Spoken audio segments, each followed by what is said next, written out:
Alors déjà, qu'est-ce qu'une crypto-monnaie? Il est important qu'on décortique un peu le mot.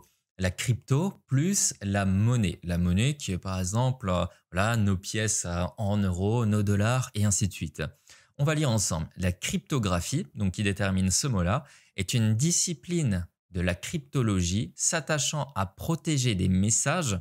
Donc il y a un système de protection assurant confidentialité, authenticité et intégrité en cédant souvent de secrets ou clés. C'est-à-dire que la cryptographie, c'est la discipline donc de la cryptologie où on va transiter, échanger des informations qui vont être totalement confidentielles et protégées et gravées dans le marbre. D'une certaine manière, ça va permettre de dire OK, on a envoyé de l'argent à telle et telle personne, c'est noté, il n'y a personne qui peut falsifier cette information et certaines de ces informations sont bien entendu confidentielles. Eh bien ça, c'est en fait la base, la crypto, plus la monnaie.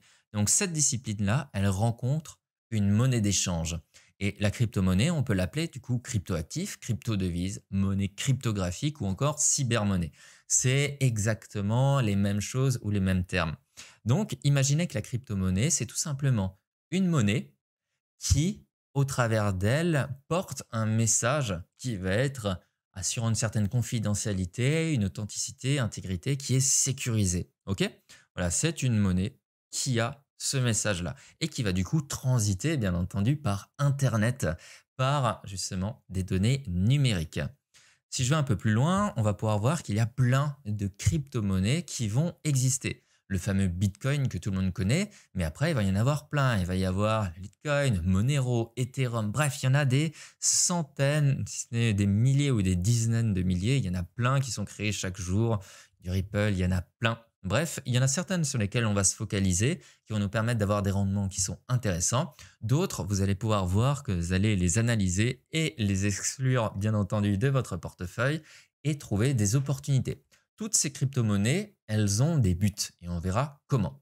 Vous pouvez tout à fait, avec certaines cartes bancaires, alors pas celle-ci ici, mais avec certaines cartes bancaires qu'on va voir dans l'information, à payer en crypto-monnaie un commerçant. C'est simple, vous avez un compte bancaire avec des bitcoins par exemple, votre carte, vous la posez, vous payez le commerçant comme ici, la conversion va se faire en euros au taux de change actuel du bitcoin en euros. Le marchand reçoit ses euros et votre compte est débité du coup en bitcoin.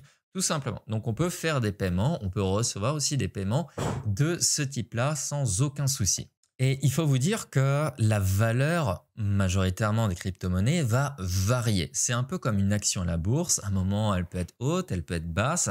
Si vous achetez par exemple une crypto-monnaie à 10 euros, ok, eh bien peut-être que dans un an, elle vaudra 100 euros ou bien elle vaudra peut-être 0 euros. Si on regarde ici, le Bitcoin, par exemple, en 2017, il valait 777 euros. Et là, tout au début, il valait juste quelques centimes. Donc, si vous aviez investi 400 euros au moment-là et que vous avez gardé vos bitcoins, eh bien, ici, vous étiez multimillionnaire, voire milliardaire. Parce que le bitcoin, ici, a retouché les 10 000 euros au moment où je tourne cette vidéo. Tout ce que je vous dis, de toute façon, restera toujours valide pendant des années et des années. Cette formation est faite pour tenir des années et des années. Ça utilise des règles qui sont inscrites dans le marbre. Et là, du coup, si vous aviez investi dans certaines crypto-monnaies, alias ici le Bitcoin, il y avait une méga explosion. Vous aurez pu revendre ces Bitcoins contre des euros et vous acheter tout ce que vous voulez en réalité et ne plus jamais avoir à travailler.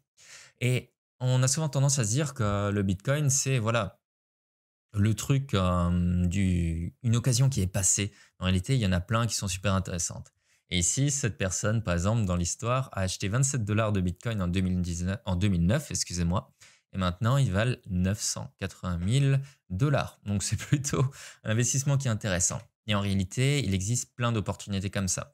Par exemple, le YFI, qui est une crypto-monnaie, ne valait que quelques centimes de dollars il y a encore quelques mois. Et de juillet ici vous voyez bien, juillet 18 2020 à août 24 2020, il est passé au-dessus de la barre à un moment des 15 000 dollars. Si vous en aviez du coup acheté 10 000, vous faites à un centime, et bien là, vous aurez pu faire 10 000 fois 15 000 dollars de potentiel bénéfice du moment à ce qu'il y ait un acheteur, bien entendu, derrière. Donc, on a tendance à se focaliser à chaque fois sur le Bitcoin, à se dire, on a loupé le coche, etc. Mais en fait, le coche, le bon moment, on ne sait pas quand il va sortir, on a juste des estimations en trouvant des projets qui sont solides. Et ça va être le but aussi de cette formation. Et là, si vous aviez misé là-dessus, eh bien, vous n'auriez peut-être plus eu besoin jamais de travailler de toute votre vie. Ainsi, du coup, si vous achetez 100 unités d'une crypto-monnaie, elle peut très bien valoir dans 1 an, 2 mois, 10 ans, 10 000 € ou bien 0 €. Ou bien rester stable ou bouger un tout petit peu. Le but, c'est de réussir à avoir un panel de crypto-monnaies qui vont être intéressants à garder pour les faire fructifier dans le temps. Bien sûr que dans la sélection, il y en a qui se vautreront. Bien sûr que dans la sélection de ces crypto-monnaies, il y en a qui monteront. Le but, c'est d'être dans le positif. Donc, voyons maintenant d'où vient ce monde de la crypto-monnaie. Quelle est son histoire?